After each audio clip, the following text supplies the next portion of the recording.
চলতি বছরের মে মাসে ভারতের বিরুদ্ধে 4 দিনের যুদ্ধে পাকিস্তান সফল বা জয়ী হয়েছে বলে জানিয়েছে যুক্তরাষ্ট্রের একটি কমিশন।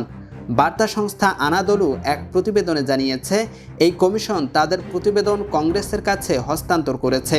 কমিশনটি ভারত পাকিস্তান যুদ্ধ পর্যালোচনা এবং এতে চীনের ভূমিকা নিয়ে তদন্ত করেছে। The US China economic and security review commission 2025 নামের এ কমিশনটি তাদের বার্ষিক প্রতিবেদনে বলেছে, ভারত পাকিস্তানের মে মাসের যুদ্ধ গত 50 বছরের মধ্যে দুই দেশের মধ্যে সবচেয়ে তীব্র লড়াই ছিল।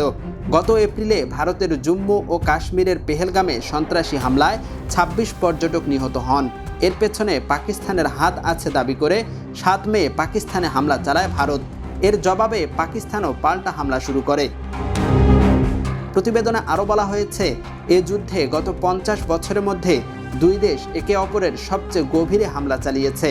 তারা বলেছে, চীনা অস্ত্র ব্যবহার করে পাকিস্তান এ সামরিক সংঘাতে সফলতা পেয়েছে। এর মাধ্যমে চীনা অস্ত্রের কার্যকারিতাও ফুটে উঠেছে। এছাড়া এই যুদ্ধের সময় পাকিস্তান চীনের দেওয়া গোয়েন্দা তথ্য ব্যবহার করেছে বলেও প্রতিবেদনে বলা হয়েছে। যদিও পাকিস্তান এখন পর্যন্ত বেইজিংয়ের তথ্য সরবরাহের কথা স্বীকার করেনি। এদিকে ভারতের বিরুদ্ধে এই যুদ্ধে চীনা J-10 যুদ্ধ বিমান, PL-15 air two air missile এবং HQ-9 আকাশ প্রতিরক্ষা ব্যবস্থা ব্যবহার করে পাকিস্তান।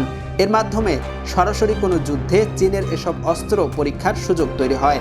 এছাড়া চীন পাকিস্তানের মোট সামরিক অস্ত্রের 82% সরবরাহ করে বলে জানিয়েছে যুক্তরাষ্ট্রের এই কমিশন। ইউএফটি ফার্স্টের সাথে ট্রেড করুন যে কোনো জায়গা থেকে। ক্যাম্পাসে ক্লাসের ফাঁকে, ঢাকার জ্যামে বসে কিংবা ঘরে বসে, ট্রেডিং এখন হাতের মুঠোয়। তাই ট্রেড করুন যখন খুশি, যেখানে খুশি।